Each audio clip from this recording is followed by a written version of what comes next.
Hello friends, एक बार फिर से आप लोग का बहुत बहुत स्वागत है हमारे ऑनलाइन प्लेटफॉर्म अविजन एसएससी बैंक एग्जाम्स पे। मैं हूं आप लोग के साथ उर्वशी सिंघी और आज का जो हमारा टॉपिक ऑफ डिस्कशन दोस्तों रहने वाला है वो रहने वाला है top 10 current affairs based on 21 नवंबर 2020। आशा करते हैं कि आप लोग सब लोग घरों में बिल्कुल अच्छे होंगे। दोस्तों, सेशन को स्टार्ट करने से पहले मेरी आप लोगों से एक छोटी सी रिक्वेस्ट रहेगी कि जो भी हमारे चैनल पर नया जुड़ा है, make sure that you hit the subscribe button. Also don't forget to press the bell icon. Also share this video with your friends as well. सिर्फ इतना ही नहीं दोस्तों, यहाँ पर एक और चीज जो मुझे आप लोगों के साथ डिस्कस करनी चाहिए कि अविजन एसएससी बैंक एग्जाम्स पे जितने भी डेली करंट अफेयर्स डिस्कस किए जाते हैं वो आपके एग्जाम के पॉइंट ऑफ व्यू को मद्देनजर रखते हुए किए जाते हैं।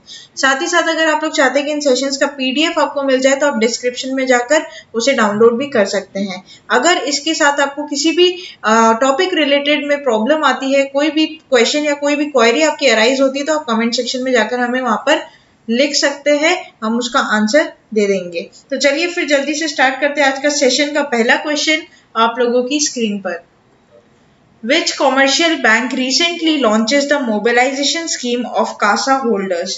तो दोस्तों आप लोग को यहाँ पर बताना है कि कौन सा ऐसा कॉमर्शियल बैंक है जिसने रिसेंटली एक स्कीम लॉन्च की है जिसमें वो कासा होल्डर्स के जितने भी पैसे होंगे उसको मोबिलाइज करेगा। ठीक है, तो यहाँ पर आप लोगों के पास ऑप्शंस है state bank of India, union bank of India, Karnataka bank, bank of India. तो यहाँ पर जो करेक्ट ऑप्शन हो जाएगा दोस्तों आप लोगों का वो क्या हो जाएगा, वो हो जाएगा आपका कर्नाटका बैंक, राइट। एडिशनल में इसकी और अगर हम लोग बात करेंगे तो हमें इसके कुछ फैक्ट्स है जिन्हें एग्जाम पॉइंट ऑफ व्यू से ध्यान रखना चाहिए। That is Karnataka bank limited जो है उसका हेडक्वार्टर कहाँ पर है, तो उसका हेडक्वार्टर आप लोग का हो जाएगा कहाँ पर, मैंगलोर। ठीक है, कर्नाटका। ये बात आप लोग ध्यान रखोगे हेडक्वार्टर के बारे में। उसके बाद अगर इसके एमडी सीईओ की बात करें तो एमडी सीईओ का नाम आप लोगों को ध्यान रखना होगा, दैट इज महाबालेश्वरा एमएस। ठीक है, महाबालेश्वरा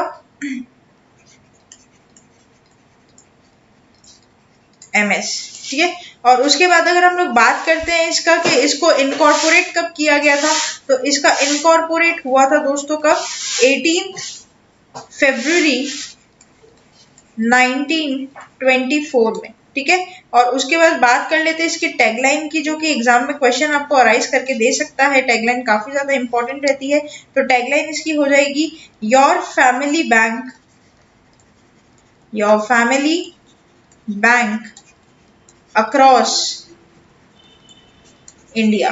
ठीक है, तो ये इसकी क्या हो जाएगी, यहाँ पर टैगलाइन हो जाएगी। तो ये सारी चीजें यहाँ पर आप लोगों को क्या करनी होगी दोस्तों, ध्यान रखनी होगी। इसका डिस्क्रिप्शन अगर हम लोग देख लेते हैं तो रिसेंटली कर्नाटका बैंक ने लॉन्च किया है कासा कैंपेन। अब दोस्तों एग्जाम में आपको एक क्वेश्चन पूछा गया है कि कासा का फुल फॉर्म क्या होता है, तो यहाँ पर कासा का फुल फॉर्म होता है करेंट अकाउंट और सा से आपका होगा saving account, right.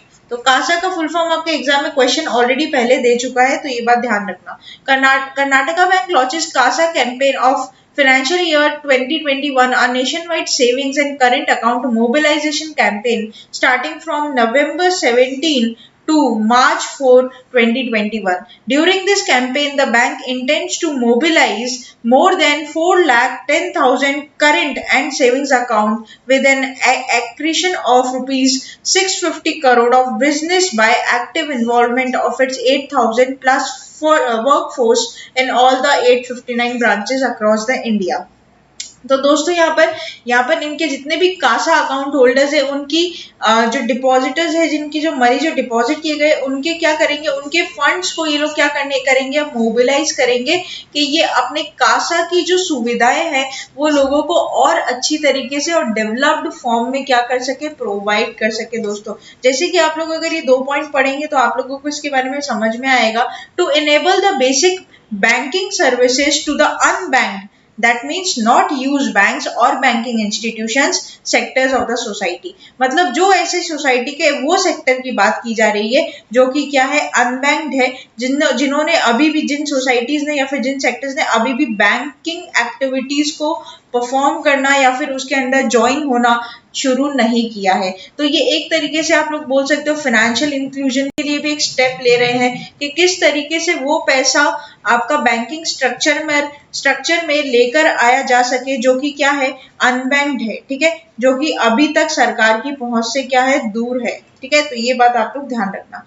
To popularize banks digitally powered CASA products to the next level of customers on the basis of their requirement।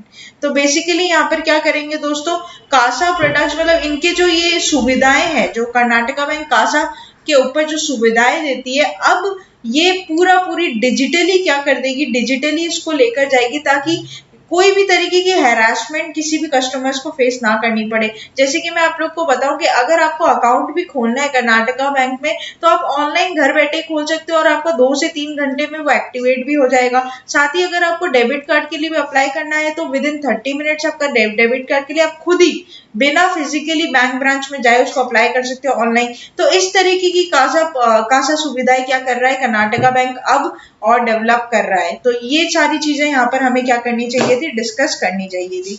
तो दोस्तों आप लोग इसके बारे में सारी चीजें ध्यान रखोगे। यहाँ पर जो एडिशनल चीजें हैं वो भी आप लोगों को बिल्कुल ध्यान रखनी चाहिए क्योंकि ये भी आपके एग्जाम में क्वेश्चंस बना के आप लोग को दे सकती है, ठीक है। नेक्स्ट चलते हैं क्वेश्चन नंबर 2 के ऊपर। क्वेश्चन नंबर 2 क्या बोलता है, पढ़ लेते हैं। Which state government recently launches a campaign for the protection of cows known as gau cabinet, ठीक है।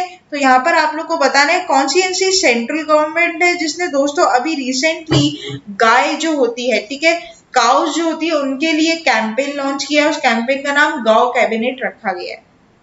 तमिलनाडु, राजस्थान, हरियाणा, मध्य प्रदेश।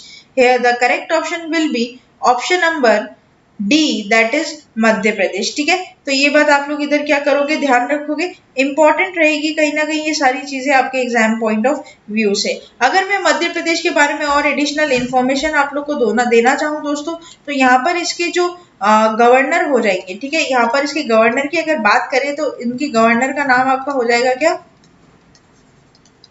आनंदीबेन पटेल। और साथ ही साथ अगर मैं बात करूं इनके चीफ मिनिस्टर का, तो यहाँ पर मध्य प्रदेश के चीफ मिनिस्टर आपके हो जाएंगे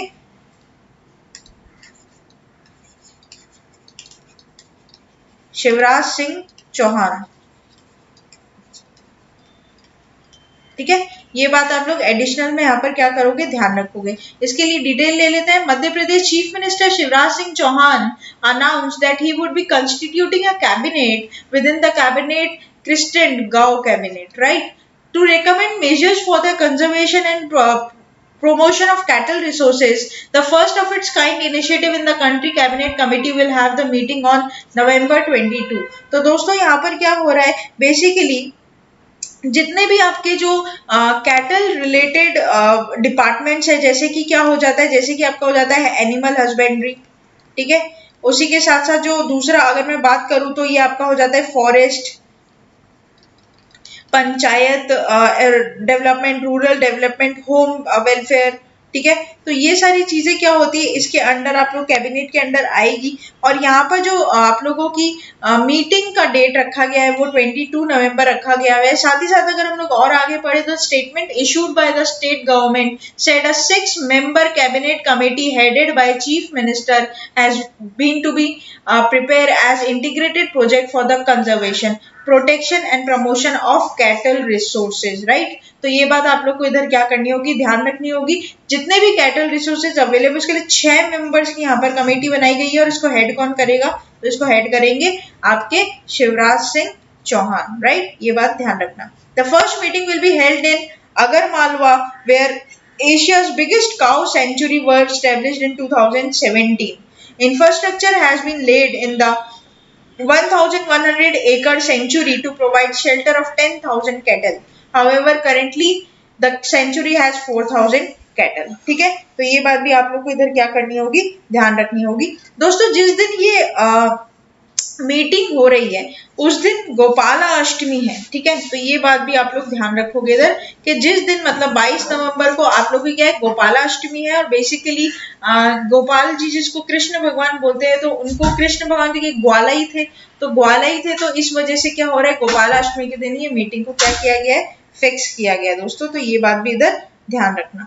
अच्छा, उसके बाद बात करेंगे जो अगर मालवा की जो काउ सेंचुरी है दोस्तों, तो उस काउ सेंचुरी के जो डिस्ट्रिक्ट है जहां पर वो सिचुएटेड है, उसका नाम आपका क्या है, वो भी आप लोग एक बार लिख ले कहीं, कामधेनु गांव,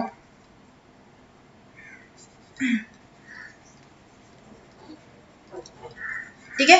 तो ये वाला भी आप लोग को इधर क्या करना होगा, मगअप करना होगा। एग्जाम में जो क्वेश्चन पूछा जा सकता है वो पूछा जा सकता है कि रिसेंटली कौन ने इसको क्या किया था, लॉन्च किया था, तो मध्य प्रदेश गवर्नमेंट ने इसको लॉन्च किया था। एडिशनल इन्फॉर्मेशन में आपको चीजें पूछी जा सकती है।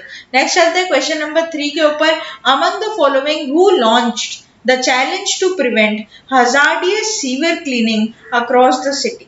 तो दोस्तों यहाँ पर आप लोग को बताना है कि इनमें से कौन सा ऐसा शख्स है जिसने रिसेंटली क्या किया है, जिसने रिसेंटली ये चैलेंज किया है कि वो जो स्कीम लॉन्च करेंगे वो किसके लिए होगी आपकी, कि जो भी सीवेज क्लीनिंग करते हैं लोग उनके लिए, ताकि उनको कोई प्रॉब्लम नहीं हो, ठीक है। Prakash Javadekar, Hardeep Singh Puri, Sandeep Singh Goyal, Nitin Jairam Gadkari. Here the correct option will be option number B, that is Hardeep Singh Puri. तो एक बार इसके बारे में भी हम लोग पढ़ेंगे क्योंकि ये इंपॉर्टेंट रहेगा। तो दोस्तों जैसे कि आप लोगों अगर करंट अफेयर्स के सेशंस को अच्छे से फॉलो करते हो, तो आप लोगों को मैंने बताया था 19 नवंबर को वर्ल्ड टॉयलेट डे मनाया जाता है, ठीक है। तो वर्ल्ड टॉयलेट डे के दिन ही हमारे यहाँ पर जो union minister of housing and urban affairs हैं, ठीक है, उन्होंने ये बात लॉन्च की है, या फिर उन्होंने ये प्रोग्राम या चैलेंज को लॉन्च किया है जिसका नाम रखा है सफाई मित्र सुरक्षा चैलेंज। ये बेसिकली 243 सिटीज में क्या किया गया है, लॉन्च किया गया है to prevent the hazardous sewage cleaning. जैसे कि आप लोग देख पा रहे हो इस पिक्चर में भी दोस्तों कि किस तरीके से एक सीवेज को या फिर एक गंदे नाले को या पॉन्ड को कोई इंसान उतरता है उसके अंदर और उसको साफ करता है। तो आप एक समझ पा रहे हो कि इस व्यक्ति के लिए कितना ज्यादा हार्मफुल होगा, किसमें कितने इसके टॉक्सिक, यहाँ पर गंदगी में कितने बैक्टीरिया होंगे, मच्छर मक्खी टॉक्सिक, ये सब तो इनकी बॉडी में कहीं ना कहीं जाकर हार्म करेंगे। With an aim to ensure that no person needs to enter in sewer और septic tank, the Ministry of Housing and Urban Affairs launched the Safai Mitra Suraksha Challenge in 243 cities across the country on the occasion of World Toilet Day, November 19.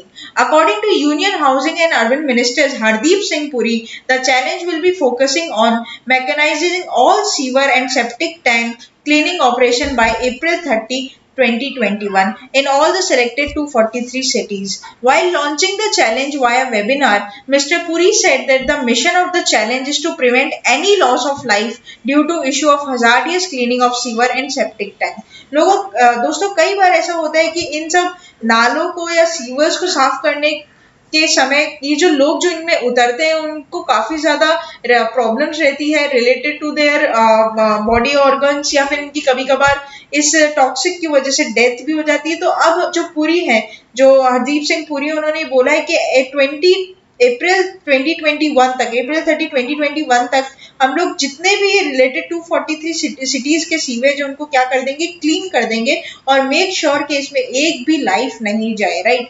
To prohibit construction and maintenance of insanitary toilets, to prohibit persons employed in hazardous cleaning, and to prohibit employment of an individual as a manual scavenger, right। तो ये बात आप लोग इधर क्या करोगे, ध्यान रखोगे। नेक्स्ट चलते हैं क्वेश्चन नंबर 4 के ऊपर। Who launch portal for land management system. Recently किसने दोस्तों ये पोर्टल लॉन्च किया है, किसके लिए, आपका लैंड मैनेजमेंट सिस्टम के अंडर, ठीक है। तो ये बात अपन लोग क्या करेंगे, यहाँ पर ध्यान करेंगे। उससे पहले आप लोग को उसका करेक्ट आंसर देना है और ऑप्शन है आप लोगों के पास नरेंद्र मोदी, रामनाथ कोविंद, अमित शाह और साथ ही साथ राजनाथ सिंह। तो यहाँ पर आपका जो करेक्ट ऑप्शन हो जाएगा वो हो जाएगा option number D, that is Rajnath Singh. अगर राजनाथ सिंह की बात करेंगे दोस्तों तो ये अभी प्रेजेंटली क्या है, हमारे डिफेंस मिनिस्टर हैं इंडिया के। अमित शाह की बात करेंगे तो ये हमारे होम मिनिस्टर हैं। रामनाथ कोविंद की बात कर लेते हैं तो ये हमारे क्या है, ये हमारे हैं राष्ट्रपति। प्रेसिडेंट। और यही बात कर लेते हैं नरेंद्र मोदी की, तो ये हमारे क्या है, प्राइम मिनिस्टर। ठीक है, तो ये बात आप लोग इधर क्या करोगे, ध्यान रखोगे। नेक्स्ट चलते हैं, इसके बारे में हम लोग पूरी डिटेलिंग ले लेते हैं। तो डिफेंस मिनिस्टर ने रिसेंटली पोर्टल लॉन्च किया जिसमें दोस्तों लैंड मैनेजमेंट सिस्टम को क्या किया जाएगा, देख किसकी की जाएगी, देख रेख किसकी की जाएगी। बेसिकली लैंड्स पे अब क्या होगा, लैंड जिसकी जो भी एक लैंड होगी उसका पूरा डॉक्यूमेंटेशन किसके पास होगा, अब गवर्नमेंट के पास होगा, ताकि किसी भी तरीके की कोई भी डिस्प्यूट अराइज नहीं हो कि ये जमीन तेरी है या ये जमीन मेरी है, right. Defence minister Shri Rajnath Singh launched a portal for defense land management system. The system will bring in transparency, speed and efficiency in dealing land management. The portal had integrated GIS, that is Geographical Information System based tools. This will improve the decision making process by removing unnecessary communication between the stakeholders. Defense land encroachment is the major issue in defense land management. तो basically दोस्तों कई जमीनें ऐसी है जिनके बारे में पूरी डिटेलिंग गवर्नमेंट के पास है ही नहीं, वो यही नहीं पता लगा पाती कि ये लैंड एक्चुअल में किसके नाम पर है, जिसकी वजह से वो लैंड हमेशा क्या रह जाती है, एक लड़ाई का मुद्दा रह जाती है। ना तो वो इसकी हो पाती है, ना वो गवर्नमेंट की हो पाती है, ना वो किसी और की हो पाती है। ठीक है, तो ये क्या होता है, लैंड एनक्रोचमेंट, इसको क्या किया जाता है, बोला जाता है। अगर मैं आप लोगों को बताना चाहूँ कि यहाँ पर जो हमारे इंडिया में उत्तर प्रदेश, हरियाणा और महाराष्ट्र ऐसी 3 स्टेट्स है दोस्तों जिसमें सबसे ज्यादा लैंड एनक्रोचमेंट देखा गया है। ठीक है, यहाँ पर मैं लिख दूं यूपी, हरियाणा और आपका महाराष्ट्र। ठीक है, ये 3 ऐसा क्या है, स्टेट्स है जहां पर सबसे ज्यादा लैंड एनक्रोचमेंट क्या किया है, देखा गया है 2017 से लेकर 2020 तक में। And even Assam, Sikkim and Andhra Pradesh में भी दोस्तों इसकी रेट्स हाई है, not as compare as to these 3 cities, but yes वहां पर भी लैंड एनक्रोचमेंट देखा जाता है। ठीक है, तो ये बात आप लोग इधर क्या करोगे, ध्यान रखोगे। अब बेसिकली जो होता है दोस्तों कि 80% around 80% of the defence lands are owned by Indian army. तो यहाँ पर the government of India is strengthening the defence land system by through digitization of land record. जो मैंने आप लोग को बोला कि अब गवर्नमेंट क्या करेगी, डिजिटल रिकॉर्ड्स मेंटेन करेगी, लैंड्स के डेमोक्रेशन के, सर्वे के, लैंड ऑडिट के, वेरिफिकेशन के, inspection under the cantonment executive officers, right. तो ये बात आप लोग इधर क्या करोगे, ध्यान रखोगे। नेक्स्ट चलते हैं क्वेश्चन नंबर 5 के ऊपर, mobile premier league MPL sports founded in the year. तो दोस्तों जो एमपीएल स्पोर्ट्स है, ठीक है, जो रिसेंटली हम लोग देखने को मिलता है आईपीएल वगैरह में भी, और एमपीएल जो गेम्स होते हैं बेसिकली जो स्पॉन्सर्स करवाते हैं गेम्स को, इनका जो आपका फाउंडेशन ईयर है वो कौन सा है, 2017, 2018, 2019, 2020। Here the correct option will be option number B, that is 2018। तो 2018 में इसको क्या किया गया था, आपका इस्टेब्लिशमेंट किया गया था, फॉर्म किया गया था। साथ ही साथ इसके साथ अगर मैं और इसकी एडिशनल डिटेल्स आप लोग को दूं तो इम्पोर्टेंट रहेगा ये दोस्तों कि इसके को फाउंडर कौन है। ठीक है, बात कर लेते हैं इसकी को फाउंडर की। तो इनके को फाउंडर आपके या फिर सीईओ बोल लो तो वो हो जाएंगे आपके साई श्रीनिवास किरण जी। ठीक है, साई श्री यहाँ पर मैंने स्पेलिंग शायद गलत लिख दी है, तो यहाँ पर आप लोग देख लेना, वापस से लिख देते हैं साई श्रीनिवास किरण जी। और साथ ही साथ अगर बात कर लेते हैं इसका फाउंड कब हुआ था, ये तो सितंबर 2018 में होता है। ये बात अपन लोगों ने यहाँ पर कर ली है। हेडक्वार्टर की बात कर लेते हैं इसके, तो इसका हेडक्वार्टर आप लोग को देखने को मिलेगा दोस्तों बेंगलुरु में, दैट इज इन कर्नाटका। ठीक है, ये बात ध्यान रखोगे।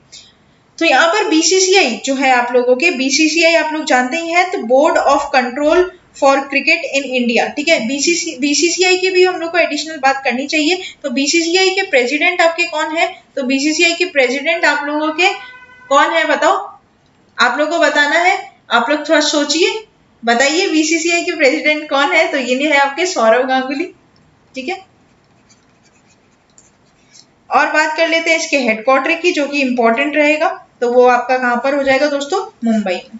ठीक है, MPL Sports, an arm of an online gaming platform, has announced as the official kit sponsor and merchandise partner of the BCCI। तो यहाँ पर अब क्या करेगा, बीसीसीआई ने बेसिकली ये अनाउंस किया है, एकदम क्रक्स में आपको मैं बता दूं एक ही लाइन में, कि यहाँ पर जो किट स्पॉन्सर होते हैं, मतलब जो जर्सी होती है या बैट होती है, बॉल होती है, स्टम्प्स होते हैं आप लोग के, ठीक है, अब उस पे एमपीएल क्या करेगा, अपना लोगो लगाएगा। जैसे कि आप लोग देख पा रहे होंगे, आप लोग को पता होगा जो जर्सीज होती है, ठीक है, जो हमारे इंडियन क्रिकेट टीम मेंबर्स पहनते हैं, उसमें काफी सारे लोगोज रहते हैं। क्यों? क्योंकि वो सब उसको क्या करते हैं, स्पॉन्सर करते हैं, राइट। तो अब एमपीएल भी क्या करेगा, स्पॉन्सर करेगा। तो MPL Sports has entered into a 3-year agreement for November 2020 to December 2023. The MPL Sports Association with BCCI begins with upcoming India's tours of Australia 2020 to 2021, which will see Team India supporting the new jerseys, right? The senior men and women of the under-19 teams are also part of the deal for the new kits. Apart from Team India jersey, MPL Sports will also sell licensed Team India merchandise. MPL Sports will offer the jersey and a wide range of Team India merchandise to fans at an affordable price. तो अब क्या होगा दोस्तों, MPL ये give away भी कर रही है कि जितने भी फैंस हैं तो उनको भी एक MPL टीम, उसके फेवरेट जो खिलाड़ी रहेंगे, जो फेवरेट प्लेयर रहेंगे, उनकी जर्सी उन्हें दी जाएगी, ठीक है। तो ये बात भी आप लोग क्या करोगे, ध्यान रखोगे। दोस्तों ये जो एग्रीमेंट हुआ है वो कितने रुपए में हुआ है, इसकी अभी तक पूरी तरीके से खुलासा नहीं है, जब होगा तो आप लोग को यहाँ पर अपडेट कर दिया जाएगा। नेक्स्ट चलते हैं क्वेश्चन नंबर 6 के ऊपर। Who is the current minister of agriculture and farmers welfare? Sharad Pawar, Narendra Singh Tomar, Radha Mohan Singh, Rajnath Singh. Here the correct option will be option number B, that is Narendra Singh Tomar, ठीक है। तो यहाँ पर नरेंद्र सिंह तोमर ने इनॉग्रेट किया दोस्तों कैपेसिटी बिल्डिंग कंपोनेंट फॉर पीएमएफई। तो ये पीएमएफई आप लोग का क्या है, तो दैट इज प्रधानमंत्री formalisation of micro food processing enterprises scheme, PMFME scheme, ठीक है। तो बेसिकली अब दोस्तों सिंपल सी एक चीज में अगर इसमें आप लोग को समझाना चाहूँ तो यहाँ पर इसमें बोला गया है, इसमें जो बात हुई है वो ये है कि आप लोगों का जितना भी सेल्फ हेल्प ग्रुप होते हैं, ठीक है, सेल्फ हेल्प ग्रुप होते हैं या फिर जो छोटे आप लोगों के बोला जाए तो एंटरप्राइजेस होते हैं या फिर कॉटेज इंडस्ट्रीज जो होती है, ठीक है, उन सब वो लोग को हेल्प करने के लिए ये फॉर्मलाइजेशन किया गया है, ये स्कीम को लॉन्च किया गया है, ठीक है। वहां पर क्या होगा, एग्रीकल्चर की अगर बात करूं, मैं एग्जांपल लूं एग्रीकल्चर का, तो जितने भी फार्मर्स हैं, ठीक है, अब ये सारे फार्मर्स लिटरेट हो ऐसा जरूरी नहीं है, तो इन्हें क्या दी जाएगी, ऑनलाइन ट्रेनिंग दी जाएगी कि कैसे आप लोग हाई एचआईवी वीड्स को, क्या मतलब high yielding variety of seeds जो होता है उसको यूज करके किस तरीके से आप लोग अपने क्रॉप्स को क्या कर सकते हो, ग्रो कर सकते हो, ताकि आपको ज्यादा प्रोडक्टिविटी मिले। तो इन सब चीजें कि इन लोगों को ऑनलाइन एक बोलूं तो ट्यूशन दी जाएगी, ऑनलाइन एक इन लोगों को बताया जाएगा कि आप ऐसे करो ऐसे करो ऐसे करो, ताकि आप लोग का जो प्रोडक्टिविटी होता है क्रॉप्स का वो ज्यादा हो सके, ठीक है।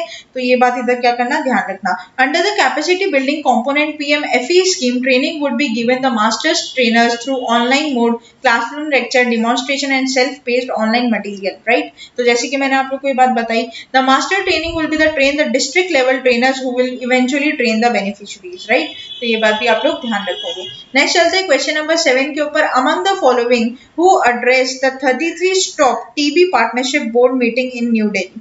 तो आप लोग को यहाँ पर बताना है कि इनमें से किसने 33 stop TB partnership board meeting को क्या किया था दोस्तों, एड्रेस किया था। Doctor Harshvardhan, Jagat Prakash Nadda, Ghulam Nabi Azad, Shatrughan Sinha. Here the correct option will be option number A, that is doctor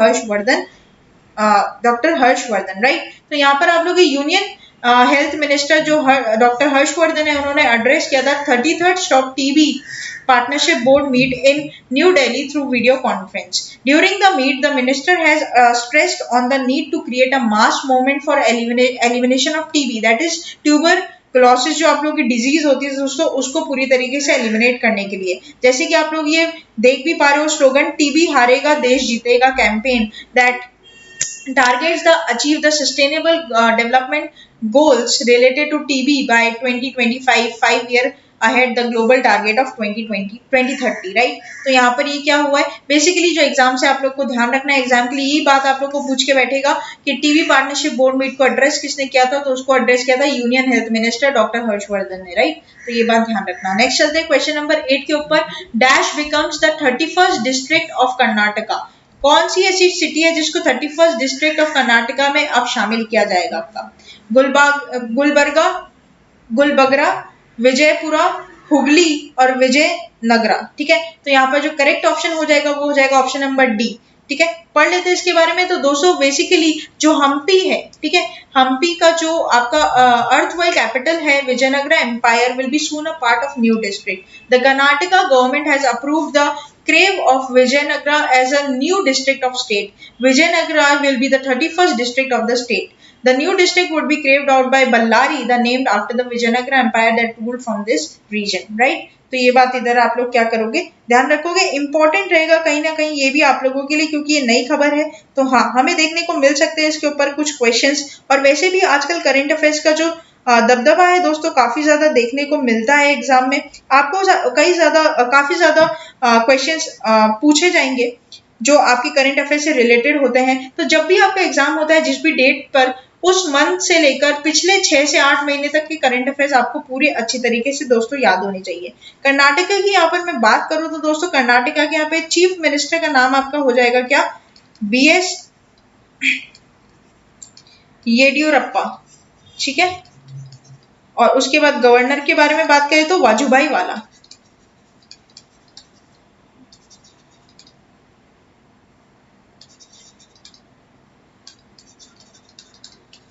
ये आपके क्या हो जाएंगे, यहाँ पे गवर्नर दोस्तों हो जाएंगे। ठीक है, तो ये सारी हम लोगों ने एडिशनल यहाँ पर क्या कर ली दोस्तों, चर्चा कर ली। नेक्स्ट चलते हैं क्वेश्चन नंबर 9 के ऊपर। The diplomatic relationship between India and Luxembourg was established in the year. तो यहाँ पर आप लोग को बताना है दोस्तों कि जो डिप्लोमेटिक रिलेशन का जो एग्रीमेंट साइन हुआ था इंडिया और लग्जमबर्ग का, वो कौन से साल में हुआ था, 1947, 1948, 1949, 1950। Here the correct option will be option number A, that is 1947। तो यहाँ पर दोस्तों अब हम लोग देखेंगे कि 1947 में आप लोगों का क्या हुआ था। 1947 में आप लोगों का यहाँ पर डिप्लोमेटिक रिलेशंस को क्या किया गया था, डेवलप किया गया था दोनों कंट्रीज के बीच में। पढ़ लेते हैं। तो first India's and Luxembourg virtual meet जो हुई थी दोस्तों, वो अभी यहाँ पर क्या हुई है, हेल्ड हुई है। The prime minister of India Shri Narendra Modi and the prime minister of the grand Dutch that of Luxembourg mister Xavier Bettel held the first ever India-Luxembourg virtual summit on 19 November 2020. Both countries have friendly relationship over more than 7 decades, मतलब 70 साल से, मतलब 70 years से हमारे जो India और Luxembourg के relation है वो काफी अच्छे रहे हैं। ठीक है, during the summit both parties agreed on enhanced cooperation in the area of trade, finance, steel, space, ICT, innovation, manufacturing, automotive, sustainable development, including through renewable resources, energy, and the fight against climate change. ठीक है, तो ये बात भी ध्यान रखोगे। एक चीज मुझे जो यहाँ पर एडिशनल क्रक्स में आप लोग को बतानी चाहिए कि दोस्तों लक्समबर्ग जो है वो थर्ड लार्जेस्ट, बहुत इंपॉर्टेंट है ये बात भी आप लोग नोट डाउन करोगे, थर्ड लार्जेस्ट है। और वो इंडिया के लिए इंपॉर्टेंट इसलिए है क्योंकि इंडिया का जितना भी FPI होता है, फॉरेन पोर्टफोलियो इन्वेस्टमेंट बोलूं, फॉरेन पोर्टफोलियो इन्वेस्टमेंट सबसे ज्यादा होता है किससे, सबसे ज्यादा आपका होता है US से, फिर होता है मॉरिशस से, और फिर थर्ड नंबर पे होता है किसके साथ, लग्जमबर्ग के साथ। इसीलिए हमारे इंपॉर्टेंट है इंडिया के लिए। ठीक है, तो यहाँ पर 3 MOU भी साइन किए गए हैं इस वर्चुअल सेशन में। MOU between the investment India and lux innovation, MOU between the State Bank of India and Luxembourg Stock Exchange, and MOU between the Indian International Exchange and Luxembourg Stock Exchange। तो ये 3 MOU भी यहाँ पर क्या किए गए हैं, sign किए गए हैं इस एग्रीमेंट में, इस वर्चुअल सेशन में। ठीक है, अच्छा, उसके बाद मैं आप लोगों को यहाँ पर और बताना चाहूँ तो बायलैटरल ट्रेड भी यहाँ पर साइन हुआ था दोस्तों 2000 और 2015 में, इन्हीं दोनों कंट्रीज के बीच में। तो यहाँ पर हम लोगों को FPI जो होता है वो लग्जमबर्ग से काफी ज्यादा रेशियो में मिलता है, अप्रोक्सीमेटली कहीं ना कहीं आप बोलो तो 8.5% ऑफ टोटल FPI हम लोगों का लग्जमबर्ग से आता है। इसलिए हमारे लिए इतना ज्यादा इंपॉर्टेंट है कि इनसे हम लोग फ्रेंडली रिलेशंस बना के रखें। नेक्स्ट चलते हैं हम लोग question number 10 and the very last question of this session. Who wins the Moldova presidential election? Igor Donson, Maida Sandu, Galina Dondon, none of the above. The correct option will be Maia Sandu. ठीक है, तो ये दोस्तों थोड़ा सा अजीब सा नाम है, लेकिन ठीक है, हमें याद करना पड़ेगा एग्जाम पॉइंट ऑफ व्यू से, तो ये आप लोगों के लिए इंपॉर्टेंट रहेगा। तो यहाँ पर क्या हो रहा है दोस्तों, मोल्डोवा ने क्या किया, मोल्डोवा एक तरीके की आपकी यूरोपियन कंट्री है। ठीक है, यूरोपियन कंट्री है, वहां की प्रेसिडेंट अब यहाँ पर नियुक्त हो गई है, कौन, माया। ठीक है, तो यहाँ पे आप लोग जैसे कि देख पा रहे हो, डोडन को इन्होंने क्या किया, डिफीट किया है। तो यहाँ पर इनको मिले हैं 57.7% वोट और उन्हें मिले हैं 42.2% वोट। जो फॉर्मर प्रेसिडेंट थे वो आपके कौन थे, डोडन थे, और अब उनको हराकर कौन बन चुकी है, तो माया बन चुकी है। तो ये बात आप लोग को ध्यान रखनी होगी। तो दोस्तों ये था पूरा हमारा सेशन, किसके ऊपर, करंट अफेयर्स के ऊपर। आशा करते हैं कि सेशन आप लोग को अच्छा लगा होगा। सेशन अच्छा लगा है तो उसको लाइक करना मत भूलिएगा, चैनल को आप लोग तुरंत ही सब्सक्राइब कर लीजिए और ज्यादा से ज्यादा अपने दोस्तों के साथ इसको शेयर कर दीजिए, ताकि जितने भी आगे आने वाले एग्जाम एस्पिरेंट्स हैं उन्हें भी इन वीडियोस का फायदा हो सके। साथ ही साथ दोस्तों यहाँ पर आप लोगों को एक और जानकारी देनी चाहेंगे, जो भी बच्चा एग्जाम, जो गवर्नमेंट एग्जाम देने के लिए अपीयर करने वाला है, तो एसबीआई पीओ का नोटिफिकेशन यहाँ पर आउट हो चुका है दोस्तों। 13 नवंबर को उनका नोटिफिकेशन आउट हुआ था और 14 नवंबर से ऑनलाइन रजिस्ट्रेशन स्टार्ट हो चुका है। तो आप लोग अगर चाहते हैं कि इसके बारे में पूरी डिटेल आप लोग को मिले, तो चैनल को सब्सक्राइब कर आप वीडियो पर जा सकते हैं। पूरी डिटेलिंग वीडियो यहाँ पर बना दी गई है, उसमें आपकी एलिजिबिलिटी, क्वालिफिकेशंस, जो आप लोगों को प्री और मेंस एग्जाम की डेट्स है, वो सारी उसमें बिल्कुल ब्रीफली एक्सप्लेन किया गया है। तो दोस्तों तब तक के लिए बने रहिए हमारे साथ। Thank you so much and have a nice day.